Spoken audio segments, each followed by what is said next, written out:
Hello student, welcome back to my channel Samrat academy. Student, जितने बच्चे class 10th में हैं और 2025 बोर्ड एग्जाम की तैयारी कर रहे हो तो उनके लिए वीडियो सबसे ज्यादा इंपॉर्टेंट है। मेरे प्यार बच्चों, मैं बहुत ही चुनिंदा क्वेश्चन लेकर आया हूं।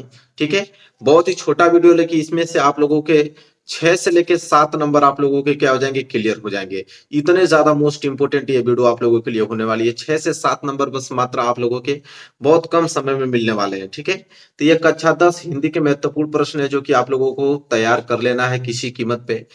और पहला प्रश्न मैं पढ़ूंगा। वीडियो को लाइक कर देना, चैनल पर नया होगा तो चैनल को जरूर सब्सक्राइब कर लेना। देखिए, पहला प्रश्न यह है कि निम्नलिखित प्रश्नों में से सही विकल्प का चयन कीजिए। मतलब 4 ऑप्शन दिए हुए हैं, चारों ऑप्शन में से कोई एक ऑप्शन सही होगा। ये ऑब्जेक्टिव क्वेश्चन भी बताने वाला हूं और साथ ही साथ इसमें मैं आप लोगों को सब्जेक्टिव क्वेश्चन भी बताने वाला हूं। ठीक है, सब कुछ मैं आप लोगों को मिक्स करके बताने वाला हूं ताकि 6 से 7 नंबर आप लोगों को बहुत कम समय में तैयार हो जाए। अगर आंसर आपको मालूम होगा तो जल्दी से आप कमेंट करके जरूर बताना। देखिए, पहला प्रश्न है कि शुक्ल युग की काल अवधि। ये जो डेट पूछा जाता है मेरे प्यारों बच्चों, आप लिख लो, मेरी गारंटी है। डेट से आपके 3 क्वेश्चन आपके एग्जाम बनते हैं। डेट से आपके 3 क्वेश्चन आपके एग्जाम में बनेंगे, चाहे वो किसी का भी डेट पूछ सकता है। जैसे शुक्ल युग की काल अवधि, तो शुक्ल युग की काल अवधि कितनी मानी जाती है? ऑप्शन है 1900 से लेकर 1920, ऑप्शन बी 1919 से लेकर 1929, ऑप्शन सी 1925 से लेकर 1940 और ऑप्शन डी उपयुक्त में से कोई नहीं। तो ये बात आपको भी मालूम है कि 1919 से लेकर 1938 तक जो है ये काल अवधि किसकी मानी जाती है? शुक्ल युग की। तो शुक्ल युग की काल अवधि कितनी होती है? 1919 ईस्वी से लेकर 1938 तक। ये डेट आप लोगों को याद होना चाहिए, ठीक है, किसी कीमत पे। इसके बाद देखो यहाँ पे दूसरा प्रश्न क्या बोला है। दूसरा प्रश्न यहाँ बोला है कि शुक्लोत्तर युग की समय सीमा। ये शुक्ल युग था और ये आपका शुक्लोत्तर युग है। तो शुक्लोत्तर युग की समय सीमा क्या है? 1929 से 1980, कि 1850 से 1900, कि 1900 से 1920, कि 1936 से 1947 तक। ठीक है, तो अगर शुक्लोत्तर युग आपसे पूछे तो शुक्लोत्तर युग का ऑप्शन दे रहा हूं 1938 से लेकर 1980 तक।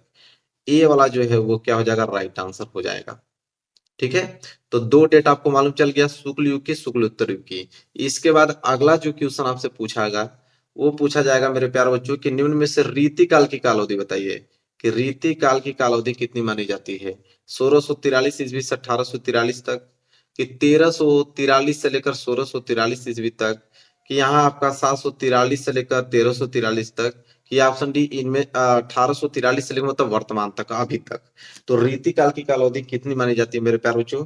तो आप डेट याद कर लो कि 1643 ईस्वी से लेकर 1843 ईस्वी तक। ये वाला डेट आपको दिखाई दे रहा है, 1643 ईस्वी से लेकर 1843 ईस्वी तक किसकी काल अवधि मानी जाती है? तो यहाँ पे रीति काल की काल अवधि मानी जाती है। क्लियर है? तीसरा। इसके बाद चौथा प्रश्न जो आपको याद करना है वह है आधुनिक काल की समय अवधि। बताना कि आधुनिक काल की समय अवधि कितनी मानी जाती है?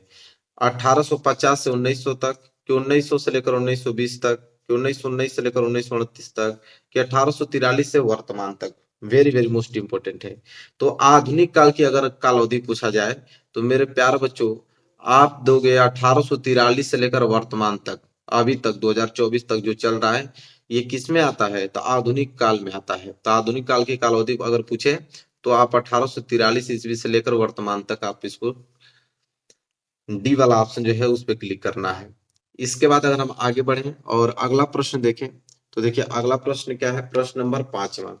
प्रश्न नंबर 5वां है कि प्रगतिवादी युग की काल अवधि है। अब यहां से हमें पूछ लिया किसकी काल अवधि? तो प्रगतिवादी युग। 1936 से लेकर 1943, के 1850 से लेकर 1900 तक, कि 1943 से लेकर 1943 तक, या 43 नहीं होगा। ठीक है, यहाँ पे आपका 83 है, यहाँ पे 8 कर लीजिएगा, 8। ठीक है, ये 8 है। 1943 से लेकर 1983 तक, कि 1953 से लेकर 1960 तक। Very very most important question है। तो प्रगतिवादी युग की काल अवधि कितनी मानी जाती है मेरे प्यारे बच्चों? तो 1936 से लेकर 1943 तक। ठीक है, ये वाला ऑप्शन जो है इसका राइट आंसर हो जाएगा। ठीक है, ये सारे डेट आपको मालूम होना चाहिए। 3 प्रश्न आएंगे इससे डेट से आप लोगों के, तो समझ लो 3 प्रश्न बहुत होते हैं। चलिए अगला प्रश्न देखेंगे, प्रश्न नंबर 6। देखिए अगला प्रश्न है, प्रश्न नंबर 6 क्या है कि प्रयोगवादी युग की काल अवधि। अभी हमने प्रगतिवादी देखा था, अभी अब प्रयोगवादी आ गया कि प्रयोगवादी युग की काल अवधि कितनी मानी जाती है। तो ऑप्शन यहाँ पे ए है 1960 से लेकर 1971 तक, 1943 से लेकर 1953 तक, 1971 ईस्वी से अब तक, और 1900 ईस्वी से लेकर 1918 तक। बताइए क्या होगा राइट आंसर कि प्रयोगवादी युग की काल अवधि। तो मेरे प्यारों बच्चों इसका जो डेट हुए वो है 1943 ईस्वी से लेकर 1953 तक। ठीक है, बी वाला जो है इस क्वेश्चन का राइट आंसर हो जाएगा। चलिए आगे बढ़ेंगे, प्रश्न नंबर 7वां देखिए। प्रश्न नंबर 7वां है द्विवेदी युग की कालावधि आपको बताना है कि द्विवेदी युग की कालावधि कितनी मानी जाती है। 1850 ईस्वी से लेकर 1900 ईस्वी तक, कि 1900 ईस्वी से लेकर 1918 तक, कि 1971 ईस्वी से अब तक, कि 1918 से लेकर 1936 ईस्वी तक। तो द्विवेदी युग की कालावधि पूछा है, तो द्विवेदी युग की कालावधि होता है मेरे प्यारे बच्चों 1900 से लेकर 1918 तक। ठीक है, बी वाला जो है बिल्कुल राइट आंसर हो जाएगा। तो यहाँ 7 प्रश्न हमने बताया, 7 प्रश्न सभी जो थे वो डेट थे। ठीक है, काल अवधि से, और इसमें से 3 प्रश्न आपके एग्जाम में बनेंगे। ठीक है, गारंटी, आप इसको बस तैयार कर लेना, ज्यादा वक्त नहीं लगेगा आप लोगों को याद करने के लिए। इसके बाद हम आगे बढ़ेंगे और यहाँ पे हम लोग देखने वाले हैं कि लेखक और उनकी रचनाएं। मेरे प्यारों बच्चों रचना से आप लोगों के 4 नंबर के क्वेश्चन बनेंगे। कितने नंबर के? 4 नंबर के क्वेश्चन आप लोगों के बनने वाले हैं रचना से। ठीक है, तो यहाँ में महत्वपूर्ण लेखक है, उनके रचना बता देता हूँ, आप उसको नोट करके याद कर लो। जो इम्पोर्टेंट है जो वही मैं आप लोगों को बता रहा हूँ। ठीक है, फालतू की कोई चीज मैं नहीं बता रहा हूँ। थोड़ा पढ़ो लेकिन वो चीज पढ़ो जो एग्जाम में आए। जैसे पहला है यहाँ पे मेरे प्यारे बच्चों रामचंद्र शुक्ल जी।